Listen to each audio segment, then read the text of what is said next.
Hello, everybody, and welcome to the 159th episode of the Stories of Service podcast. And today we have a very special guest who I have been covering in my social media feeds for quite a while, where we're going to talk about something that is very serious, and that is the ability or the lack of ability for military members to sue the government for wrongdoing.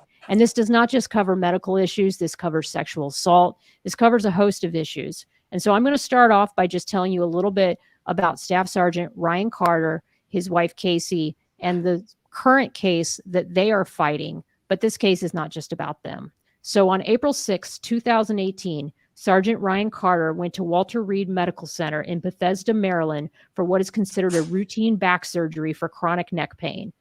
He left the hospital paralyzed, never to walk again. He and his wife believe he is the victim of military malpractice, but as I said earlier, is currently unable to litigate the case and receive due process, all because he served as in the military. At the time of his surgery, he was not on active duty, though, which should have qualified him to file a claim against the government under what is known as the Federal Tort Claims Act. Yet months after this devastating procedure, the military backdated his orders, making him ineligible to file. Today, we will talk about his story to receive compensation for this life-altering injury, which has profoundly impacted him and his family. He can now only use his left arm, paralyzed from the chest down. Due to this surgery, he was forced to relocate from his home in Maryland to be close to family, and now resides near a veterans hospital in Florida that specializes in spinal cord injuries. But his story, as I said, is not an anomaly. There are hundreds of cases of what many say are surgeries gone wrong, gross negligence by doctors who are not held accountable within military hospitals for mistakes and violations of the standards of care. However, due to a 1950 Supreme Court ruling known as the Feres doctrine, which lumps injuries and even sexual assaults on active duty as incident to service, victims never receive their day in court. Today, we're going to talk about how this happened to him, the story behind the cause. And this is about how this one ruling 74 years ago has now been grossly exaggerated and broadly implied in ways that advocates say were never intended. Welcome again, Ryan. Welcome, Chris Cassiano, and welcome, Katie. Thank you. Hello. Thanks for having me. Hi, Teresa. Thank you. So, Ryan, tell me a little bit about your service in the Air Force, why you joined, and a little bit about what you did while you were in the Air Force. I joined in 2009, and I joined at the ripe old age of 32 years old, 33. And the reason why I joined is because my father and my uncles, most of them served in the military, and I didn't want to go through life regretting not to join like they did. So I joined the military at 33 in the Air National Guard. I served for 10 years in the Air National Guard. I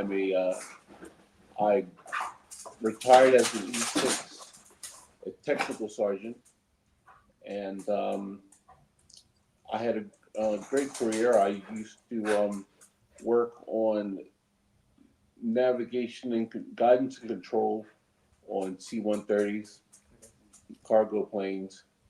Okay. And I did that for just a little bit. I just basically trained for that. I never used it in a practical sense because they what we call brought our planes back to Little Rock, Arkansas, which means that they sent our airlift mission for the planes back to another Air Force base. So we lost our airlift operations, and we gained a operation of cybersecurity. Mm-hmm. So I trained for that for about 5 years. The 5 years before my surgery, I trained in the military for cyber operations. Went to school. Gotcha. I went to school for it for a while. I went to different schools actually for it. And Now, Casey, were you with Ryan this whole time, or did you meet him at some point in his career? No, I was there from the beginning. We met back in like 2004, 2005. he finally got up the nerve, and I heard the whole story last night, to ask me out in 2009. Gotcha. And then went off to basic in 2010. 3 days before he left, he proposed to me, and we moved into a townhome in Baltimore, and then he was off for 9 months. Mm-hmm. Wow. And we got married in 2011. Oh, there's the dog or the cat. No, that Is was the cat. Yeah. Great. Awesome. I There love were it. no boundaries. Yeah. Nope. Nope. It's what happens. Like I said, Yeah. tell me a little bit about what was happening with you had some chronic neck pain, right? That was and it was from a boot camp injury, is my understanding. Yeah. Basic training. Mm-hmm. Basic training. I was training and I fell off. Oh, I'm sorry, Casey, over to you. Or did you have something you Yeah. wanted to add? Casey, No. did you want to answer? We really don't, at this time, want to discuss the Okay. particulars. I understand Okay. completely. That's completely Yeah, again. while it's still being going through court, there's certain things that we aren't feel comfortable expressing yet until after it actually goes to court. And Okay. Casey, we totally understand that. And so I think what we want to know now is we've read the reports about what has happened, and I want to take the audience just through the basics of what's been put out on military.com and what's been put out in the Stripes article. So Casey, would you feel comfortable summarizing just those parts, or how would you like me to do it? Yeah, go ahead, please. And if there's anything that needs to be filled in, I can. Okay, I think that's probably the better way. Mhm. I'm only aware of what's been released publicly online on this, and so I want to make sure that I carry your story correctly. And so Yes. as I tell it, what you can do is please correct me, and Chris, you can do the same thing. So on or about, as I said in the article, on April 6th, 2018, you decided you were going to go to Walter Reed. Well, you had been going there for continuing care. And then on that day was the day of your surgery. And this was after you had just come off of an exercise. So you'd been on an exercise for, I forget the name of it, Freedom Centennial, I want to say. And then after that exercise. Going back and forth in that NSA and Fort Meade or whatever. Yes. Yeah, that's what she's talking about. Yes. Okay. Yeah. You were on the exercise. Exercise ends. You go in for this surgery. The surgery does not go as planned, to say the least, and your whole life changes. Tell me a little bit about what you were feeling and going through at that time when this happened. Before the surgery. He doesn't remember much after. Okay. How about you, Casey? Can you answer that? Well, He was in ICU for 2 weeks after the surgery, and he was on a ventilator, and they had him so drugged up because he couldn't move, and had him in a neck brace. And I don't know if Chris forwarded the photo of him in the hospital bed in the ICU. Okay, that was the first day I saw him after the surgery.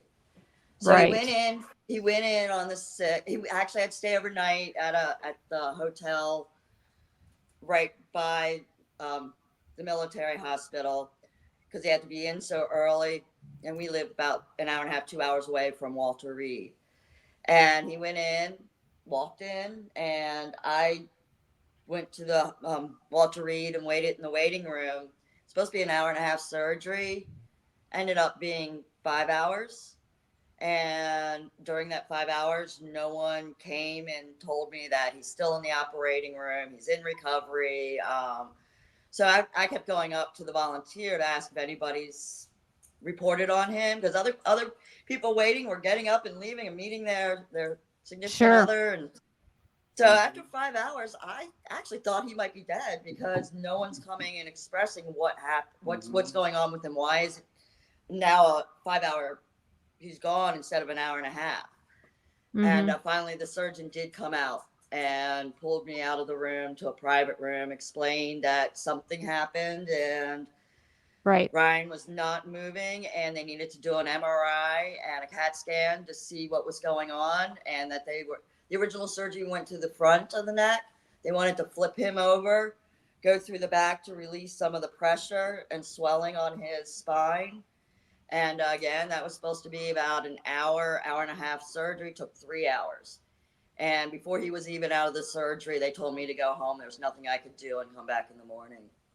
And then I came back in the Wow. morning, walked up to his hall, asked where my husband was. They pointed to him. I walked right by him because I'm like, that's not him. And just kept going. And I turned around. I'm like, I can't find my husband. They're like, he's right there. And I walk in and he's all hooked up and out of it and on a vent. And for about 2 weeks, he was on so many drugs. Some things he remembers, some things are hazy. Right. Right. Man, Casey, the one thing that I always think about too when it comes to these kind of things is the communications and just how you must have been feeling during this time. Did you have a support network of people around you to help you deal with this? Not at the hospital. I was the only one at the hospital because again, we were pretty much reassured that this was going to be, every surgery there's a risk. But we were reassured that he was going to go in and they said, you're healthy, you're young, 43-year-old, you're going to walk out the next day. You probably won't even stay here more than one night. So we didn't have anybody else come to the hospital to sit and wait because Dad thought it was an hour and a half surgery and he'd be coming home the next day. And also everybody lives in Baltimore. So again, an hour and a half, 2 hour trip away. But once the surgeon came in and told me something was wrong, then I called his family and they immediately came to the hospital for the second surgery. Good. What were some of the reactions from the doctors? I guess I don't want to go into that. So what were some of the ways that you felt I guess what I'm asking is, when did you feel that this was going to turn into something that you were going to really, that you thought that this might become this was not just, oh, we made a mistake, but this was something much more serious? Did you feel that from the get-go? Or is that something you don't feel comfortable answering? Okay. Which I totally understand. You're asking me right before the surgery or right after? After. Mm-hmm. Okay, after surgery, things were hazy. I was on a lot of drugs. Yeah. He couldn't speak. I couldn't speak. So he couldn't communicate. I had to use a sliding rule, Mm-hmm. and go by. ABC, just to figure out. Just asking general questions was very hard for me to do since I had pretty much a trach down my throat. Right. Not a trach, but a Ventilator. ventilator down my throat. So it was really hard for me to communicate, especially me in the state I was in. Wow. Yeah. He was surprised when I walked in. He just looked at me with these eyes that were huge and mouthed to me, what happened? Yeah. That's the first thing I remember asking her that question. So tell me a little bit about what the process was like when you, because now at this point, you've had to basically change everything of where you were going to go in life. So, and that has been a process for you. Tell me how you guys have adjusted to that in the years, because it's been years now since this has happened. It's been 6 years. So what were some of the changes that you had to make? Well, it's a tough adjustment. I was, number one, away from home, away from my entire life, away from going back and forth to work. So, I really had to sit back and say, what do I do next? Mm-hmm. I didn't know. But the recovery, which is still going on, it was tough. It's tough on her. It's tough on me. Tough on his family. Tough on my family. Well, after this happened, you look at it, he was 43 years old, having a military career. His base in Middle River, Maryland, was changing over to the cyber operations, and they were building a new building to house all the employees, or I don't know what you call it. Yeah. And that actually was finished about 6 months after his injury, and they were all excited to get new equipment and everything else, and everything that they've been going to school for was now going to come to fruition, and they were actually going to be actively doing their assignment. That's and so what that we was were training to do. that was taken away from him at 43. He had another good 20 some years of working in the workforce, Yep. and that was taken away from him. We also had Absolutely. bought a house 4 months prior to him, our first house, and 4 months prior to his surgery, and we were excited fixing this house up and making it on our own and having his family over for breakfast every Sunday and holidays. And once his injury, he could no longer come home. He has never come home in 6 years. He's never seen that house again. He has never seen Baltimore in 6 years. And then because of his injury, he had to go to a rehabilitation. So they sent him to the Richmond VA, and he was there for 1 year, and he received OT, PT, and unfortunately that was prolonged because he got a pressure wound that he couldn't do anything for about 6 months plus. He was bedridden. And then after that, he had to leave the VA because he was not a veteran yet. There was a holdup on his military discharge, his medical discharge. So they had to send him somewhere that would take his military insurance. And in the entire United States, there's only 2 places that would take his condition and the insurance. And one of them was in Denver and the other was in California. West Coast, we were from the East Coast. So he went to Denver, and it was supposed to only be until he was medically discharged, then he should come home. But of course, life happens and COVID hits. So then he is actually there for 2 years. And so we were away from each other for 3 years. And during that time, I'm traveling back now to Richmond. I'm traveling back and forth to Denver to see him. And we discussed, where do we live? He needs to be by a place that specializes in spinal cord injury, and preferably the VA. The closest one to Baltimore is Richmond, but we weren't excited about the Richmond VA.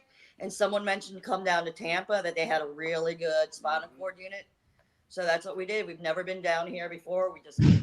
I up and packed and moved down here in October of 2021, and 2020, and Ryan was able to come in April of 2021. And we just bought a house 2 years ago. So this is where our home is, but it's tough because all of our friends and family are in Baltimore. Wow. I mean, this is just such a profound impact on every part of your life. Even the part where, I mean, just recently, we almost had the big hurricane almost had a direct hit here. And, just the planning on, well, what if our house floods, or what if a tree hits our home, and what if we lose power because I have a powered bed, With the hurricanes, what's discouraging is there is no place for us to go. The VA won't take him in for an emergency. There are no shelters that can take him in, although that's what we're told to go to, but we don't have a vehicle to get him to a shelter. He relies on his wheelchair and his hospital bed, and his hospital bed is an air mattress. If we lose power, his air mattress goes to the metal of the bed and could potentially cause him great bodily harm. And we've tried, where can we get Ryan where he's safe and in a secure place? And the VA has constantly told us, no, we take hospitals before we'll take you. We'll take the nursing homes before you. And they have no program or anything for somebody in Ryan's condition to get out of the harm's way. And we can't go to a shelter because he can't be in his chair for more than 8 hours at a time. And all they have are cots. And he can't get into a cot. That again would be That's causing ridiculous. bodily harm. So we ended up calling his best friend from Baltimore with an SOS. Do you mind flying down here for a Category 5 hurricane to help me out in case something happens with Ryan or our house? Wow. And that's something that I think a lot of people just don't even think about, do they? I mean, Chris, have you heard of similar stories and some of the other patients, or not patients, but clients that you've had, things like that? I mean, I think that ends up being a challenge for anybody that's disabled, that has issues, like where are we going to go? The things that we take for granted, someone like Ryan has to plan for, Right. which is crazy. But I mean, just like you said, getting around in his wheelchair, powering his bed, all those things that, you and I would take for granted. We know our bed's there. We know we can get from point A to point B. Ryan and Casey have to plan and anticipate all potential complications and figure out what they're going to do when something bad happens. And that's their life. That's like every day. One. Yeah, And I'm not the only one. So yeah. I mean, and I think that the thing that was really disheartening to me as I read some of the court documents is that judges and others seem to think that, oh, you have VA disability, you have veterans benefits. And so I would love for you to touch upon, Ryan or Casey, why veterans benefits might not be enough. Okay, so a lot of planning goes into, again, what would happen in an emergency. There's a lot of day-to-day stuff. I mean, home health aides. What if there's emergency where Casey had to leave and see family members? Or was in the I hospital. do, and who comes here to sit with me in case of emergency or Casey's behalf. Just number of things where we have to plan on things that most people don't really think about. So the VA, I'm absolutely grateful for everything we're getting with and for the VA. We're actually more fortunate than somebody that's not with the system. Your average person that was injured on the job or in a car accident, my heart breaks for them, because a lot of them, the wives they have to get divorced just so that they can keep their Medicare and Medicaid. They have no access of getting a bed, and they're expensive. They have no access to wheelchair, just things that are just heartbreaking. And fortunately, we do have that support. Where the VA does, sometimes fail with us in particular. So what's supposed to happen when Ryan was injured and being released back home, there was supposed to be some training for me on how to, do every single thing with him. Yeah. To keep him healthy, alive. And I got nothing. No one taught me one single thing: how to use a Hoyer lift, how to bathe him, how to do bowel care, how to change his urine. I mean, that's a profession. Those are people that are trained to do this as a profession. I'm the caregiver, and they expect me to know how to do all of this. Yes. And so I learned on my own. And, right. And actually from there, learning on my own, just from reading and watching YouTubes and stuff, I had to train every single aide that has walked into our house. And let me tell you how grateful I am to have a wife that is on point with these things. She's an ex-paralegal. She's really sharp. You can tell right now how I sharp can. she is. And I'm really grateful. But, there's a lot of vets out there that doesn't have a spouse like this. They can't talk. They can't express if they're in pain. I mean, I go through extreme pain dealing with the way my body is. People think if you're paraplegic or quadriplegic, you shouldn't have pain because you can't feel anything, but it's quite the opposite. Quite the opposite. I have Wow. neurological bladder and,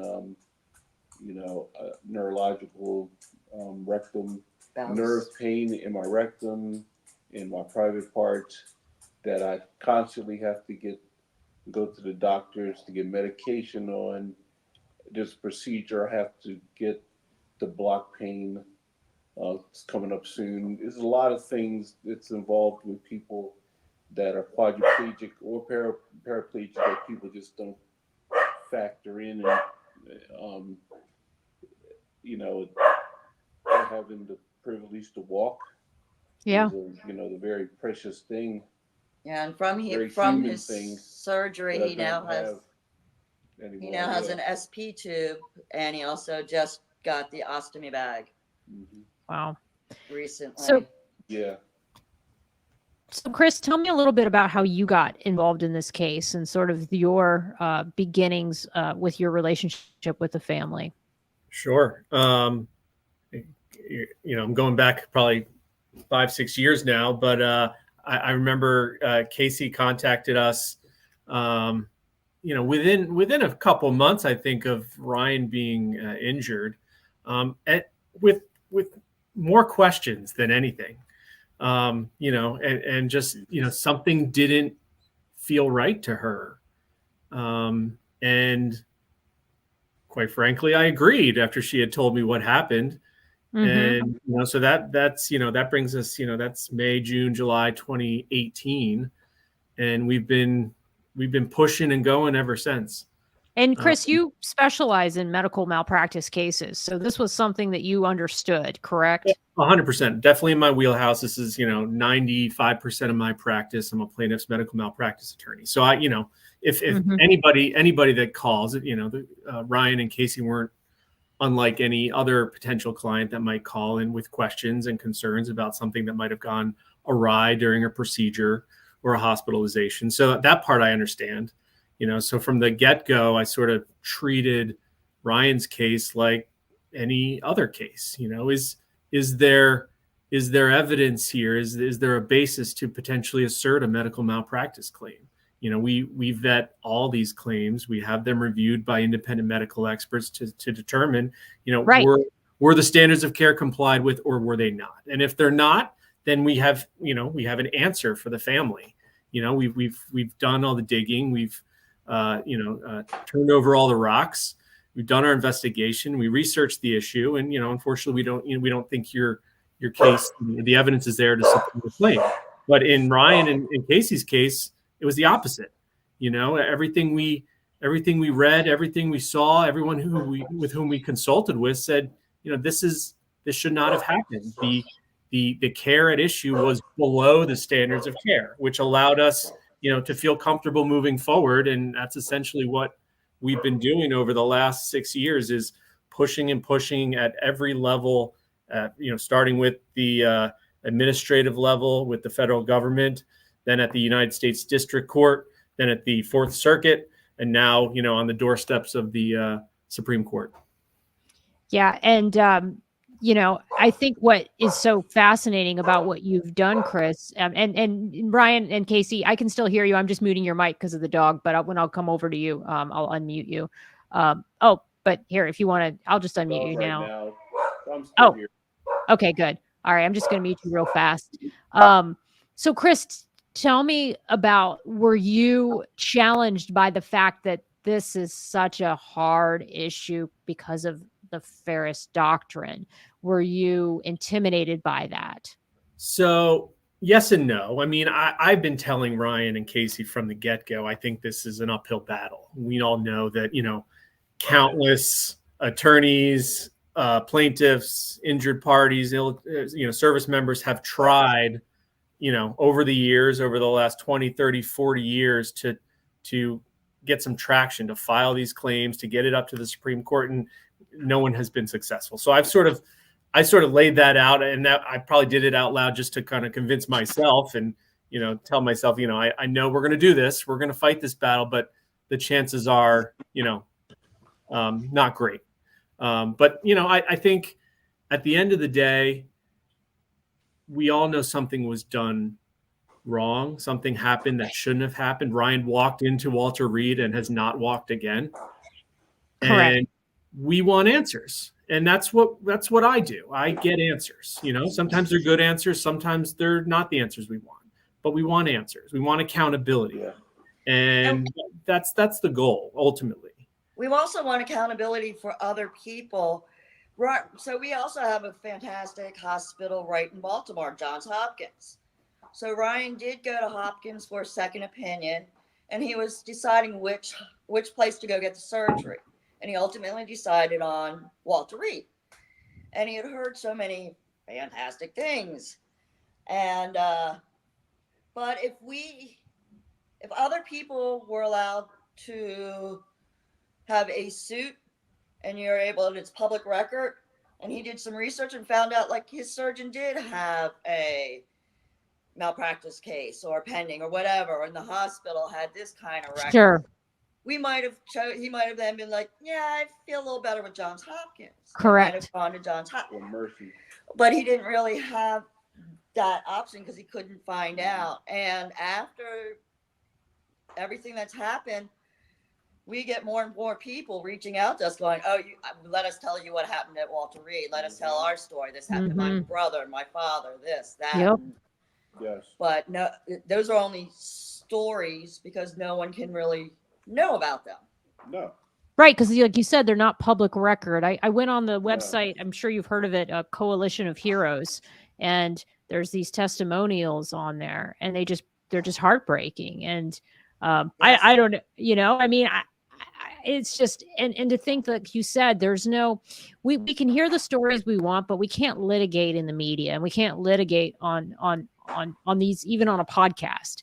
You really need the weight of the law and the weight of evidence, what is it? The rule of evidence and Chris, you can speak to this more than I can, but that's the fair process to really decide things as hopefully in a fair way. And the fact that the families aren't given this opportunity, nor are the hospitals. I mean, it's just either way, it's just not a fair process. I mean, what do you think of that, Chris?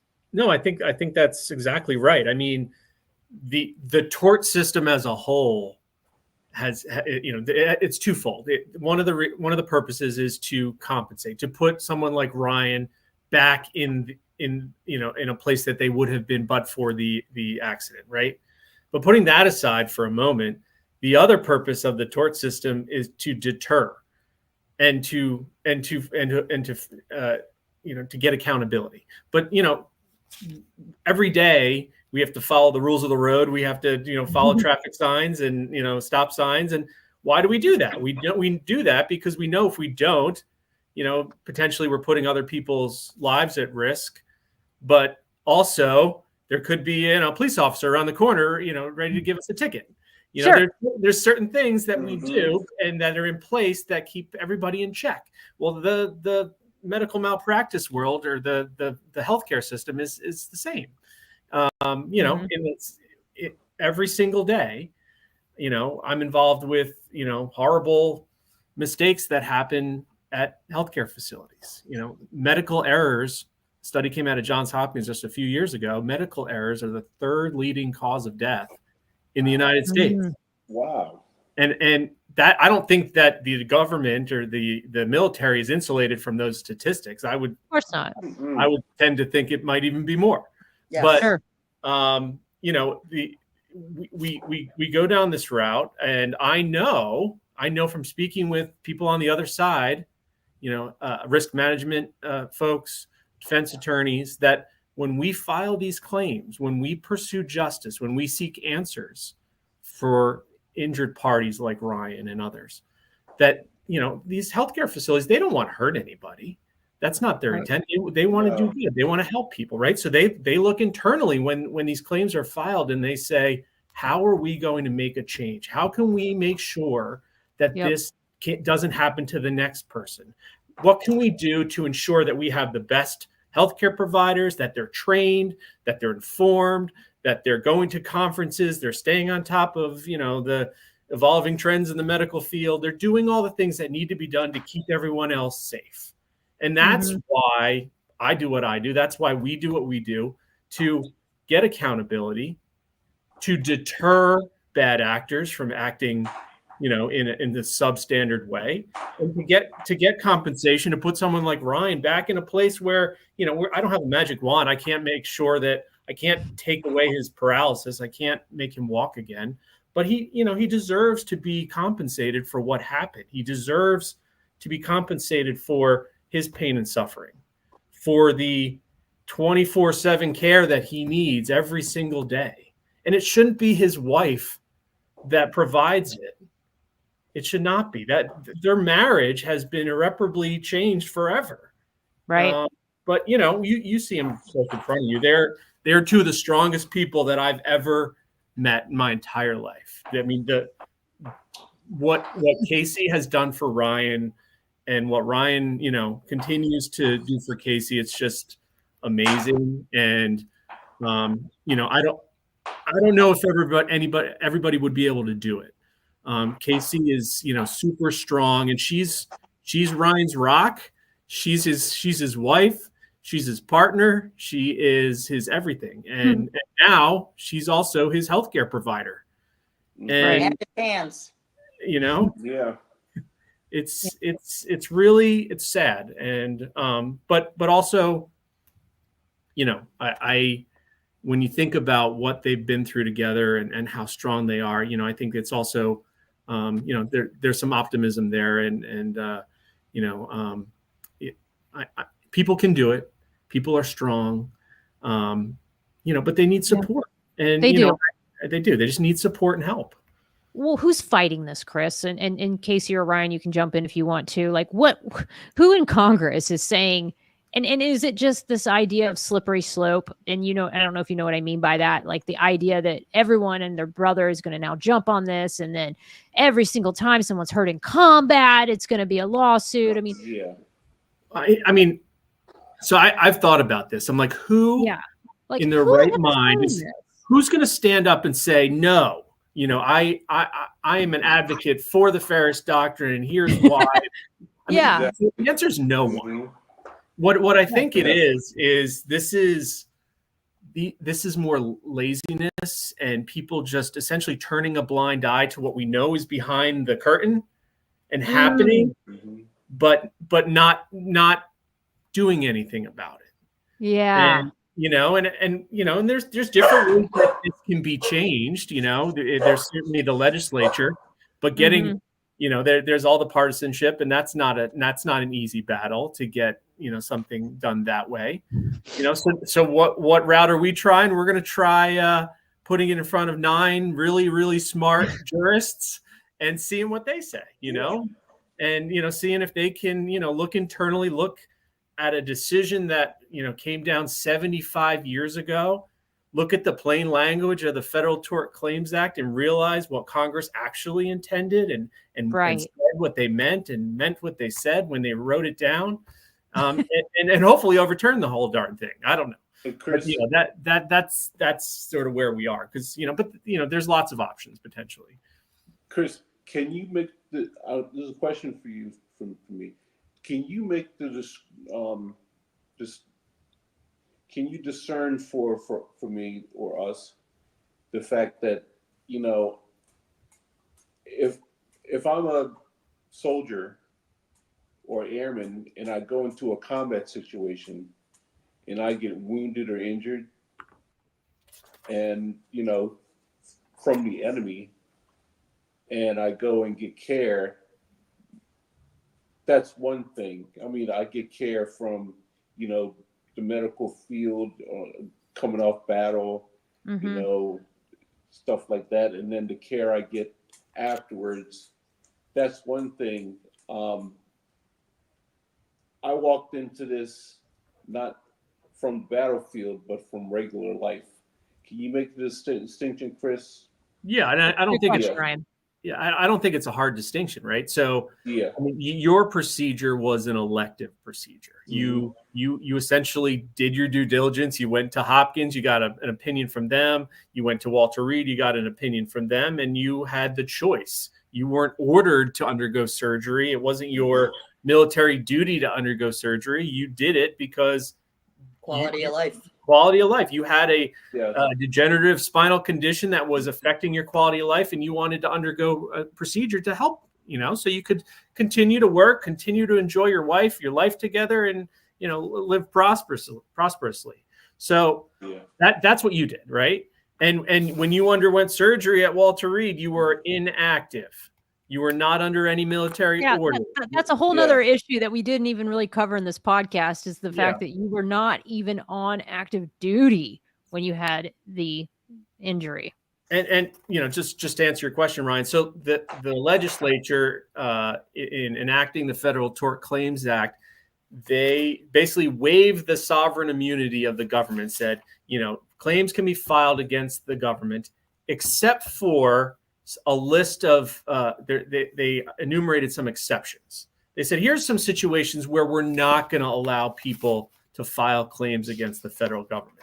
And one of those exceptions very clearly said, we're not waiving sovereign immunity for the claims arising out of the combatant activities of the military during times of war. Very clearly says this. Okay, so the legislature contemplated the military, contemplated the combatant activities of the military during times of war, and said, we're not going to waive sovereign immunity. We're not going to allow service members to file claims, under the Federal Tort Claims Act when they're injured overseas during times of war, during a battle, right? That is completely different from what happened to you, from being stateside during times of peace, not on active duty, not under any military orders, essentially laying, in an operating room and being, sedated and unconscious, not making any decisions, right? Those are polar opposites. It blows my mind to think of how one of those, your situation could be compared to the other thing that would preclude you from filing a claim under Feres or under the Federal Tort Claims Act. And correct me if I'm wrong, but you guys aren't even, like, in a perfect world, you're not even saying that you want combat injuries to be covered. No. I mean, Ryan's claim is narrowly tailored to. I mean, it's very specific to him, but it can be bigger. I mean, medical malpractice claims in general should not be included in that Feres umbrella, and should not be. I mean, there's no rationalization. There's no rational reason why that should occur. It's not. Doesn't involve any military exigencies. It doesn't involve the military disciplinary structure or anything else that are potentially of concern. These cases need to be permitted to move forward. There's no rationale that justifies what's happening to our most revered citizens who who are giving up everything to serve their country, and then they're being treated as second-class citizens. They really are. I agree. And Chris, you are such an advocate for this family and for this issue. We're my so God. grateful for him. So blessed that we were able to get in contact with him. Yeah.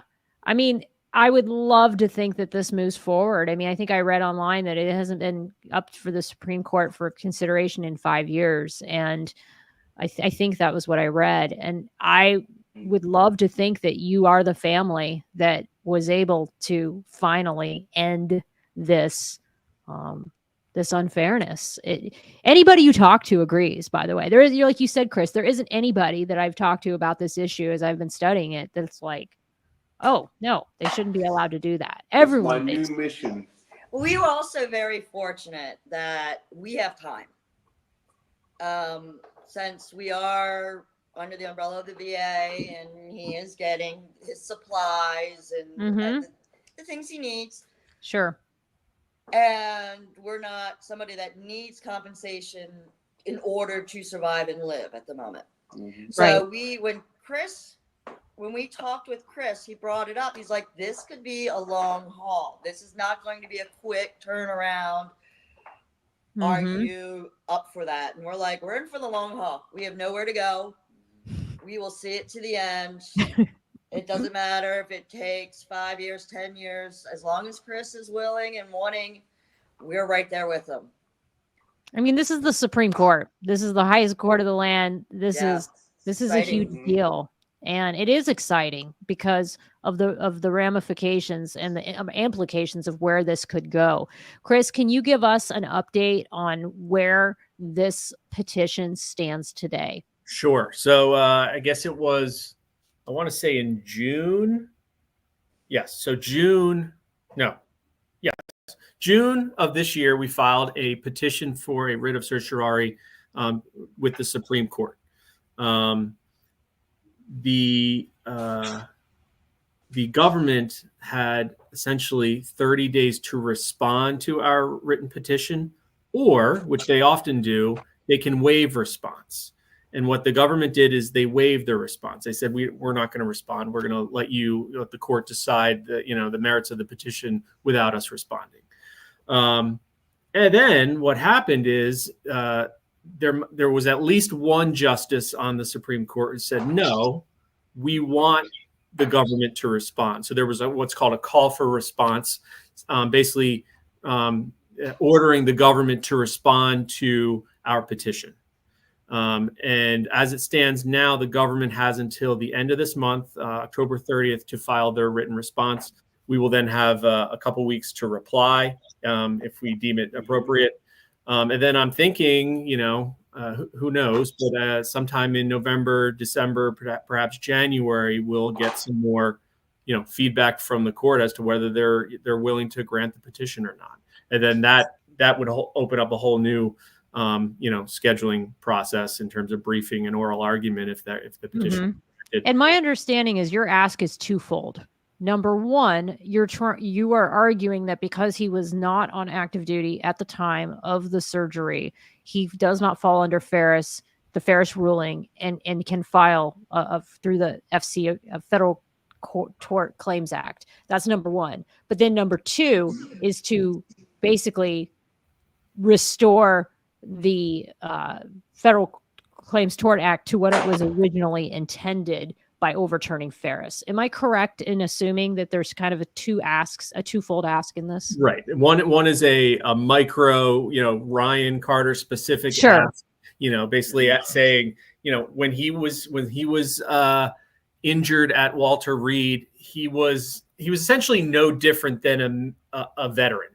And veterans all across the country who are injured at VA medical facilities can bring claims under the Federal Tort Claims Act. It happens every day, nationwide, all the time. Yeah. So, but basically what we're arguing is that Ryan, when he was inactive, was injured, and he should be afforded the same rights as a military veteran to file. Correct.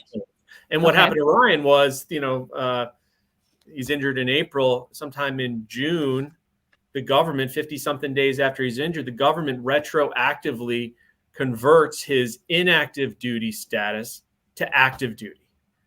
And what that does is preclude Ryan from filing a claim. So that is the ask, that Ryan's claim doesn't fall within the Feres umbrella and should not be precluded by Feres, and he should be permitted to file a Federal Tort Claims Act case, just like any military service or veteran. And then the bigger ask is more, a bigger picture is, did the Supreme Court properly interpret the Federal Tort Claims Act over approximately 75 years ago in the Feres case? And, and we obviously believe they did not, but that case was essentially wrongly decided, and the Feres doctrine should be overturned, or, at minimum, limited or curtailed in such a way so that, people like Ryan, sexual assault victims, other people whose injuries were not incident to service, and certainly weren't during didn't involve the combatant activities of the military during times of war. Those individuals should be permitted to seek justice, to seek accountability, to seek compensation for their injuries. Well, I'm going to say you guys have educated me. I mean, I've had total of one surgery since I've been in the Navy. And I'm very fortunate for that, for the 28 years I've served. But there were, Thank you. Thank you. I'm still on active duty. I'm actually a commander, a public affairs officer in the Navy. Wonderful. Oh, okay. Yeah, that's my day job. That's Oh, awesome. wow, okay. Yeah. So, so I'm taking the skills as a PAO that I've learned and over the years, and now I'm giving back in my fourth career. I'm on what we call kind of a twilight tour. It's my last tour, I think, and Okay. gonna move on to the podcast world full time, and this as a passion project. To continue to give back and be of service. So, Good. Fantastic. Yeah. so that's a little snapshot of me. I probably should have said that at the beginning when we were talking offline. It was such a pleasure meeting you both. But what I would say is you've educated me because, like I said, I had shoulder surgery, and then I had a couple other surgeries that I've been thinking about getting, and now I'm thinking about just claiming them and then getting them as a veteran, just for the Yeah. purposes. I mean, if they're a risk, one of them's not so risky, one kind of is, but Any surgery is risky. exactly, you just never Doesn't matter. know. Mhm. If you go under anesthesia, any surgery is risky. Anything can happen. And when you don't have that protection in place of knowing that there's a redress process, it really, and I mean, that's a good question, Ryan or Casey. Did you even know before getting this surgery that you didn't have a redress process, or did you No. even think about it? No No. thoughts. No thoughts. Honestly, because when I got I didn't know until I dug into this case. I had no Uh-huh. clue. I mean, I'd heard of the Feres doctrine, but I heard it more in terms of like sexual assault.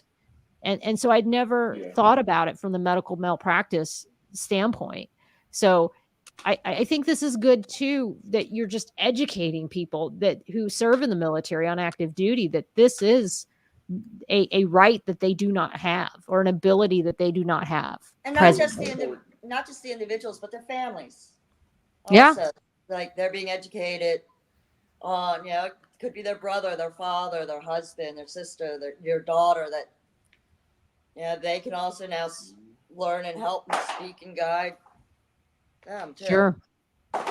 Because this doesn't just affect the injured, it snowballs. It affects everybody. It affects me, his family. Like I said, we moved from Baltimore. His mom is late 70s, and she has to travel down here from Baltimore in order to see her son because we can't travel up there. So and before he got injured, he was seeing his mom minimum 2-3 times a month, if not more.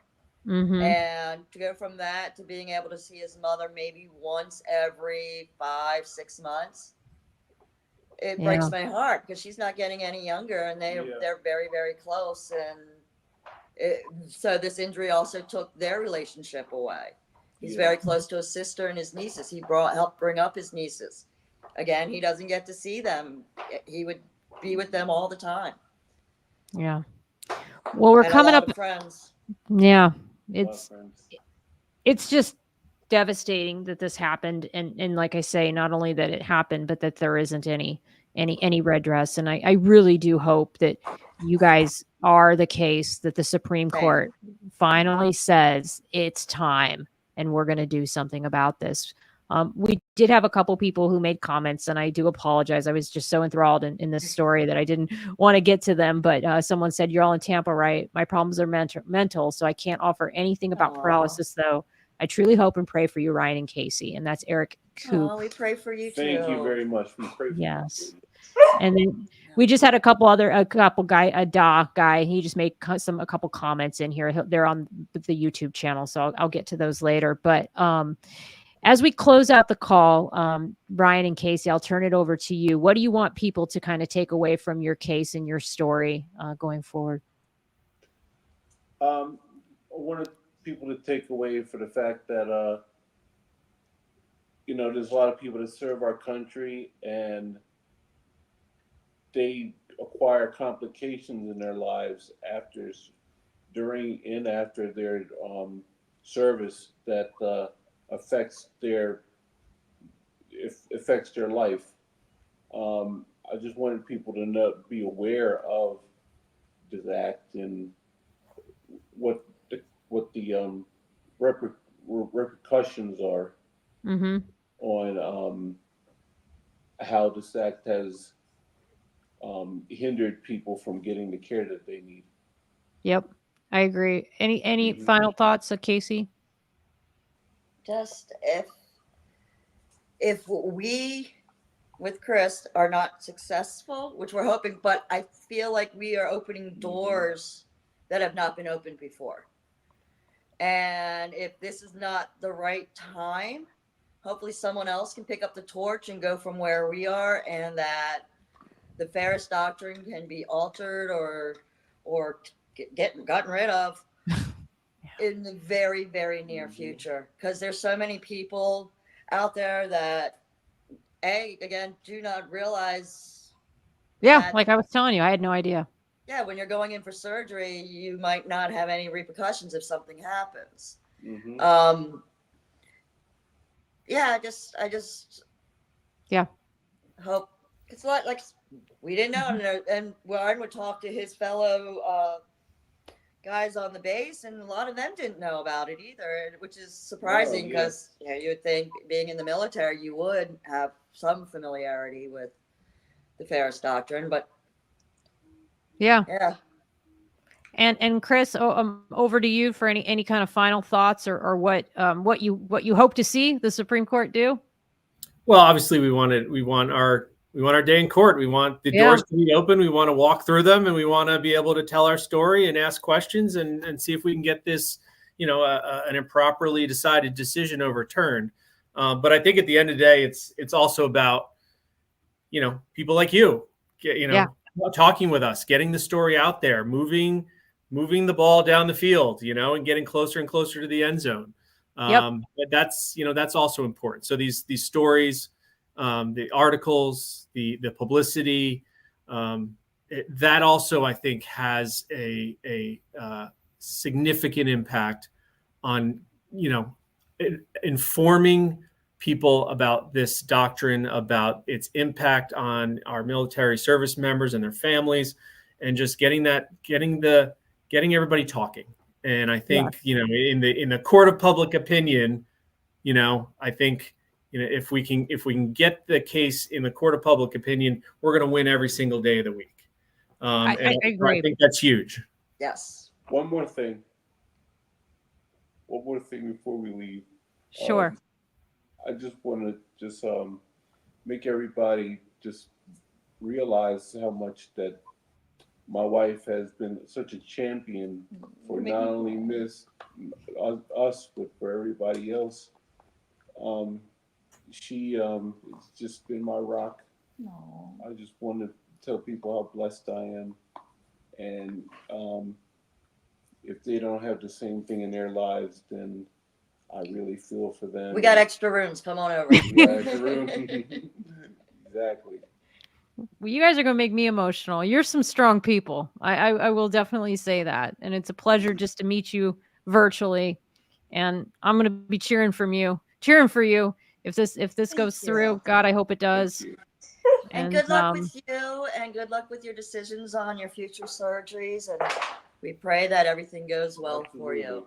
And thank you again for your service and your time and your interest in us and the case and everything else. Thank you for bringing this to more people that don't know about it. Yep. Well, it was been a very interesting project to dive into and to learn more about. So I thank you for sharing your story with us, and for everyone who's watching this or who will catch the replay later or the audio feed when I download that. But I'm going to go full screen here in a moment and just close out for about 5-10 seconds. And then I'd love to just say goodbye to you back, quote unquote, backstage to close out the call. And I did have one follow-up question that I'll ask offline, but thank you so much to the both of you. And thank you so much to you, Chris, for agreeing to do this. I know going live is not necessarily easy or simple or even setting these up, but thank you to the both of you, or the three of you. Thank you. Thank you. Thank you, Chris. Thank you very much. All right, guys. Thank you so much for joining me. I do have 2 more shows, I believe, for this rest of this month. No, I think maybe just one. Oh God, my brain is just fried because I'm moving. But thank you so much for agreeing to come on the show, to join us or to watch this. I will be, I think, with you next week as I continue to get settled in Gulfport, Mississippi, one of the best places I've ever lived so far. I've been there. It's a beautiful place. Oh, that's right. I did read in your background, Ryan, that you had lived there. So it's a gorgeous place. And I'm thinking, I told my work today or a couple days ago that I think this might just be our home. So anyway, you guys all enjoy the rest of your evening, wherever you're watching me from, or watching the show from. Please, as I always say, take care of yourselves and take care of each other, and have a wonderful evening. Bye-bye now.